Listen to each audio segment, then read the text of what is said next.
Hindi nyo ba napapansin, niloloko kayo ni Dalaginding? Ang ipinarehistro niya po noong 2004, Members Church of God International Incorporated. Pero tingnan niyo yung logo nyo, logo ng inyong relihiyon.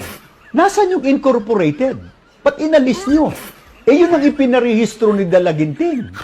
Dinadaya kayo ng inyong punong mga ngaral.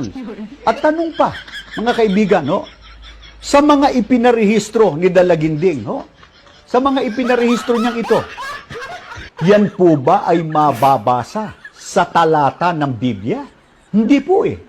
Wala kayong mababasa yung buong pangalan ng mga ipinarehistro niya.